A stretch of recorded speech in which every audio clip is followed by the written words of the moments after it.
Chapter 30, Thursday, February 12th, 1778. "What's wrong?" Eben whispered. "You look like you're going to puke." "I'm fine," I lied. "Tst," hissed the rest of our company. Bellingham leaned forward, listening to the congressman. His boots were caked with mud and his coat was shabby compared to the coats of his companions.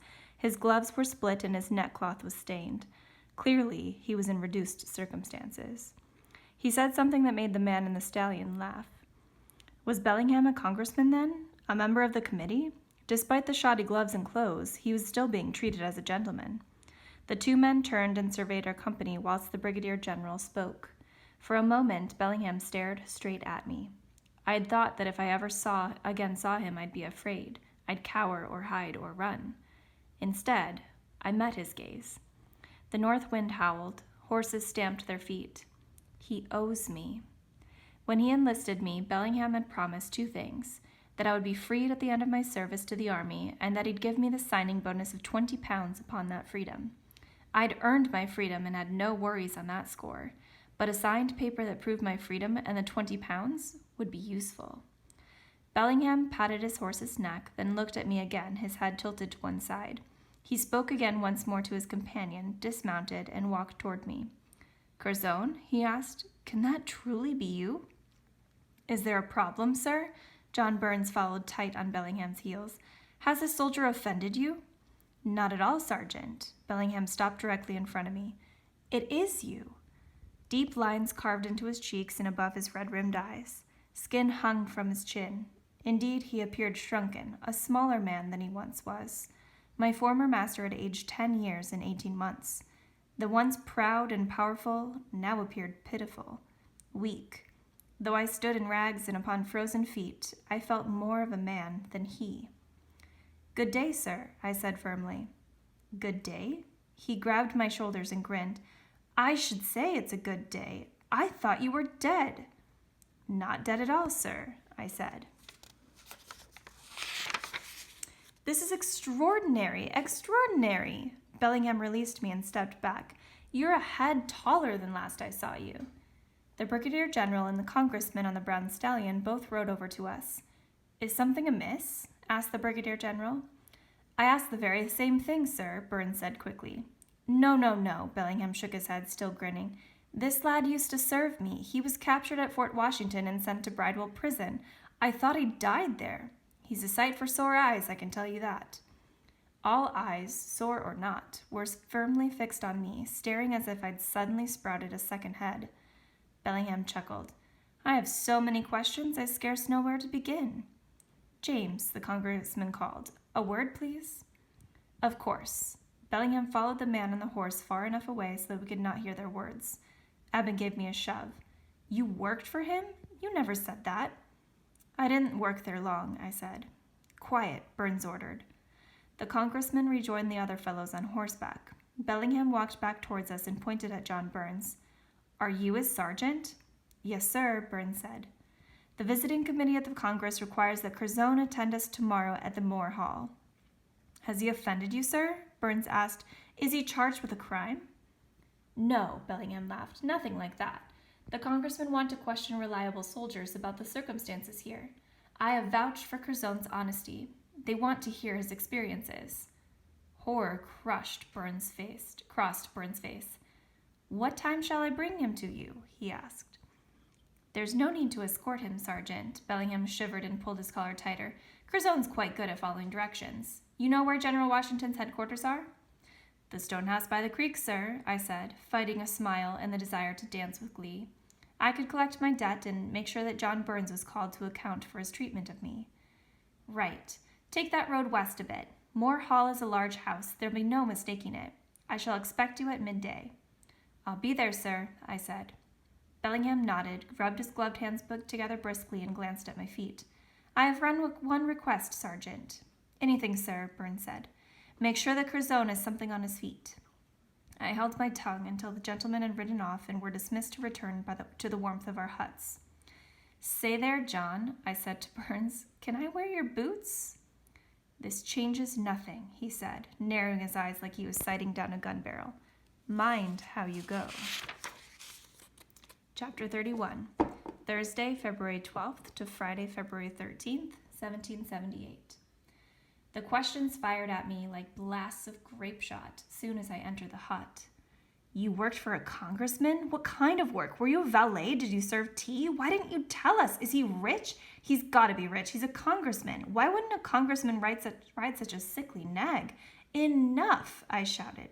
I can't answer if you keep shouting.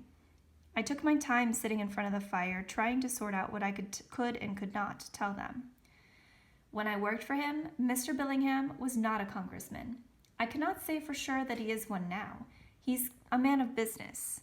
I pulled off my right stocking and wrung the water from it. His father was a firm supporter of the king, but Mr. Bellingham was not. He wrote pamphlets supporting the rebellion and joined the Sons of Liberty, which angered his father so much the old man disowned him. That's when we moved to New York. The two of you moved together? Eben asked.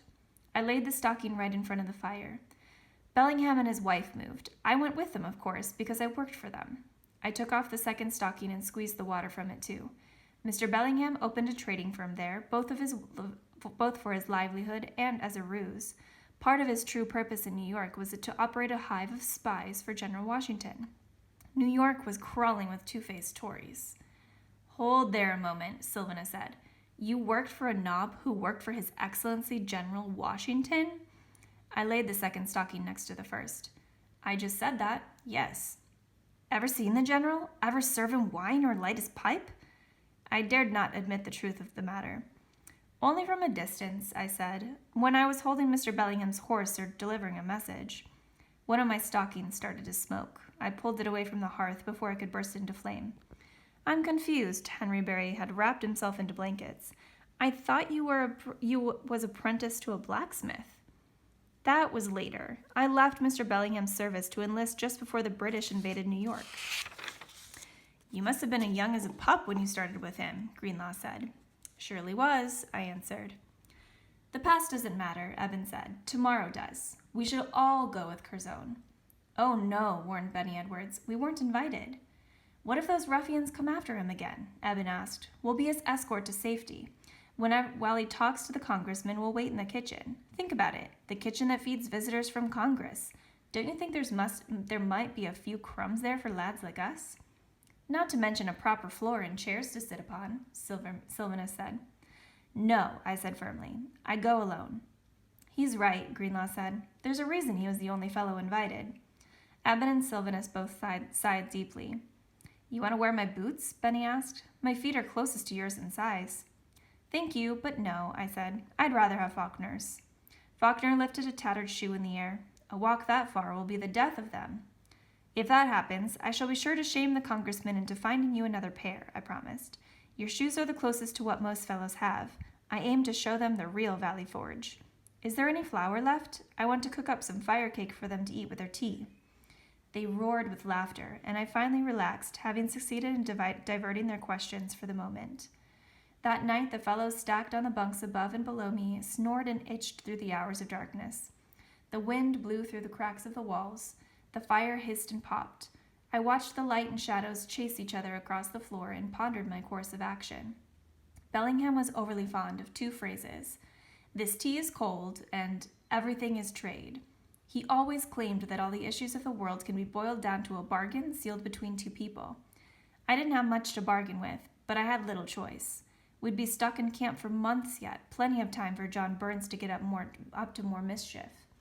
I hit upon my plan just as the rat-a-tat-tat of the brigade drummers signaled a new day. Chapter 32. Friday, February 13th, 1778. The cold once again kept everyone indoors. Smoke from 1,000 chimneys climbed into the sky and settled there beneath the clouds. The snow had turned the frozen horse carcass near the artillery camp from frightful skin-covered skeletons into padded humps of wool. The grand parade was a white ocean cross-hatched by trails. A few fellows dashed here and there, but mostly I was alone with my thoughts and the sound of Faulkner's shoes flapping with every step I took. I shifted the rock I'd heated for the journey from my left hand to my right and reviewed my plan, sure of its success. A dozen paces later, I moved the rock back to my right hand, confident my plan would fail. My journey continued thus, and my feet went cold, then burning hot, then so numb I had to look at the ground to be certain I was stepping proper. Beyond the rows of huts and the lifeguard lay the stone house where the general lived and directed the business of the war. There were plenty of soldiers and officers hurrying around headquarters, despite the frost in the air. The artisan workshops on the far side of the Valley Creek Bridge were noisy with the sounds of blacksmith hammers, saws cutting, and the ping-ping of tinsmiths' tools. I did not see any of the washerwomen or dames who sewed for the army, but their long skirts had left smooth trails in the snow. Some of their children had been recently at play, for I passed a small brigade of snowmen formed by tiny hands. One of the snow figures had suffered a dreadful amputation. I stopped to repair his arm by sticking the twig back into his round body. I checked to make sure his arm was in the right place and thought suddenly of Ruth, Isabel's little sister, who delighted in play like no other and could see only the good and cheerful side of life. With my finger, I drew a face on the snowman's head and made him smile. My stone had lost its heat, so I volunteered its service as a large button on the snowman's chest. I walked on. The noise of the workshops and the bustle of headquarters were soon swallowed by falling snow. I stepped cautious as I could, but finally the last bits of cord holding together the left shoe of Hugh Faulkner snapped. After that, I walked 100 paces with the remaining shoe in my right foot, then 100 paces wearing it on my left. I carried the pieces of the dead shoe in my pockets. If Sylvanus could not find a way to stitch it together again, we might boil the leather in the soup one night. Then again, if my plan worked, my friends would never dine on shoe soup again. Moore Hall was 3 times the size of headquarters, with candlelight flickering in all the downstairs windows and smoke pouring from 2 massive chimneys. Chimneys so large, signifying hearths that were big enough to roast a pig in. It felt warmer just thinking about them. The steps were flanked by 2 tall lifeguards, their noses red from the cold. "What's your business here?" asked one. "Mr. Bellingham requested that I report to the committee at the camp." I tried for a formal tone of voice, but standing with 1 foot naked in the snow put me at a disadvantage. "Use the kitchen door," he said. I turned, walked 5 paces, then stopped. I was a soldier summoned by the men of Congress. This was not an errand for the back door. I spun around and walked back to the guards. "Do all who meet with the committee enter through the back door?" "No," answered the fellow who had ordered me around back. "Only filthy privates who don't know what's good for them." The approach of a half-dozen men on horseback prevented me from saying something stupid. The snow muffled the sound of the hooves on the road, and the harnesses jingled, and the men, deep in conversation, did not stop talking to one another, even as they dismounted and tossed the reins of the horses to the guards. I stood straight and tall as the committee members and officers stepped past me. The last to dismount was Bellingham. "Curzon!" he exclaimed. "Is it that late already? Come in, we've got much to discuss." I followed him up the steps, nodded to the guards, and closed the door behind me. Chapter 33, Friday, February 13th, 1778. The small room just beyond the door was crowded with gentlemen removing their coats, scarves, and hats, then taking turns hanging them from pegs stuck on the wall. Once that was accomplished, they headed down a long hall. One fellow paused, staring at me with curiosity and addressing Bellingham.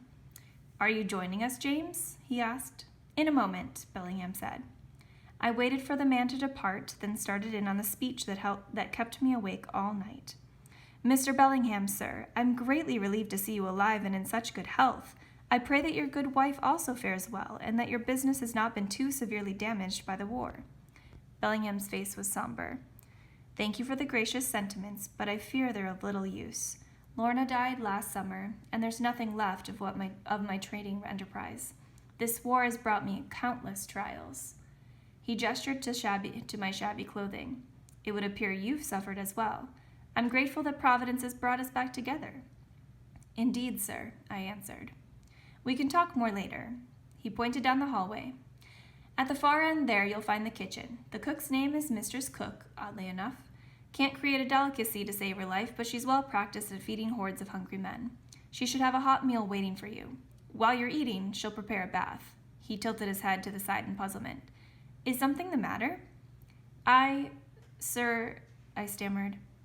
The front door opened again. More officers crowded in before I could explain. They greeted Bellingham as they shrugged off their great coats. The pegs on the wall were all filled, so one of them tossed his coat at me.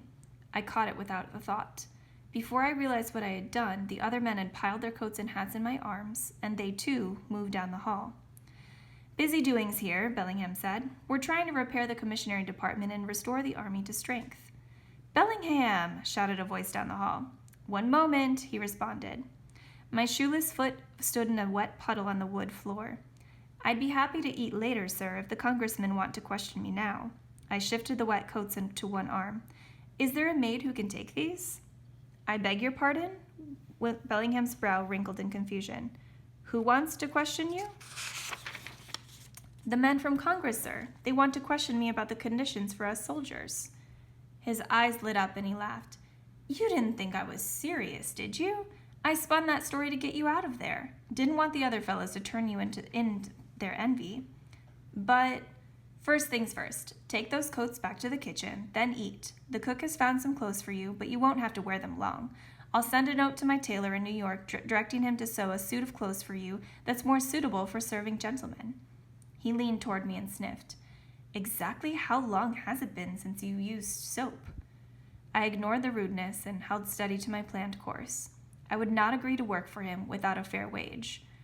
What shall be my rate of pay, sir?" I asked. "Pay?" His brow wrinkled again. "I know that many officers have hired soldiers to be their manservants, but I do not know what they are paid." "Ah," he grasped his hand behind his back and stared at my bare foot before looking me straight in the eye. "Curzon," he said softly, "I own you."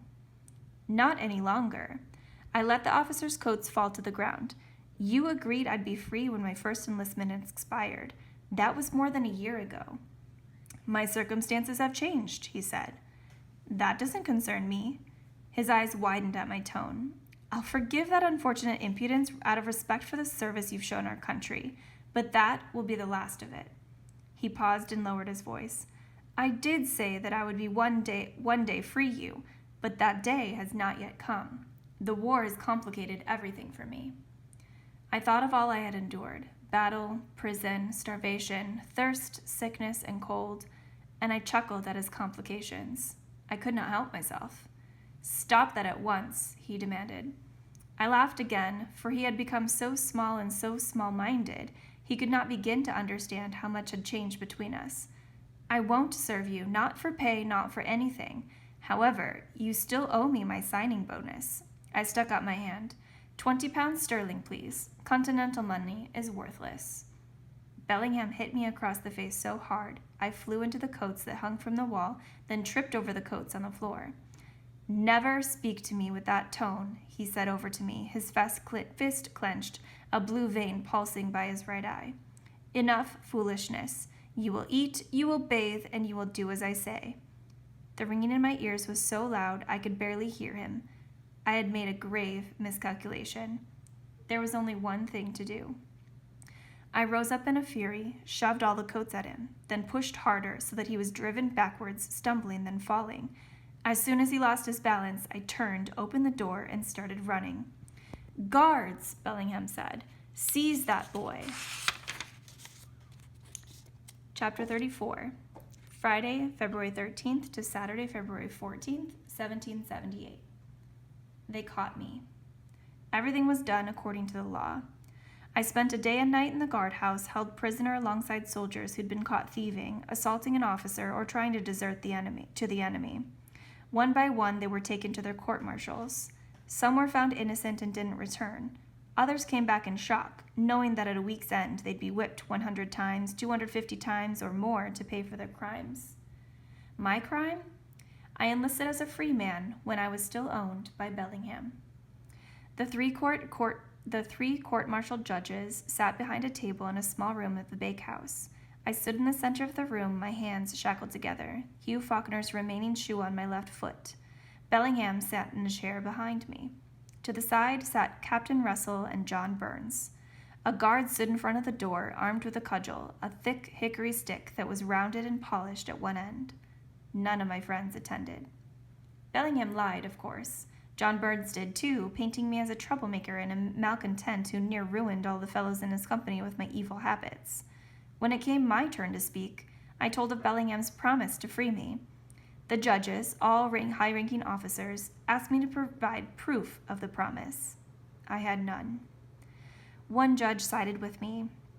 I ought be given my freedom, he said, because I had to choose to enlist a second time when it would have been safer for me to leave the region and go about my life. He said the Congress should pay Bellingham for his loss. The vote was 2 against 1. Because of my service, neither I nor Bellingham would be required to pay back the enlistment bonus I'd received in Saratoga. When the soldiers of camp finally received their pay, mine would be given to Mr. Bellingham, though there was no telling when the money would arrive. I studied the windows and doors whilst they droned on. There was no point in trying to run. Even if I was fast enough to get by the guard at the door, I would not get far. The time to flee would come, but not today. Bellingham thanked the court in a high-flown speech that ended with an invitation to all of them to join him for dinner soon. The judges assembled their papers, pushed back from the table, and said they would soon take him up on the offer. Captain Russell led John Burns over to introduce him to the judges. Bellingham walked past me. "Come, Curzon." He reached the door before he realized I was not behind him. He turned, glaring, and retraced his steps until he stood in front of me. "You have no choice, boy," he said, low, not wanting the others in the room to notice my insurrection. "I am free," I said to him. He grasped the chain that linked the shackles around my wrists to each other. "Hardly." I spat in his face. The guard's cudgel bashed my skull.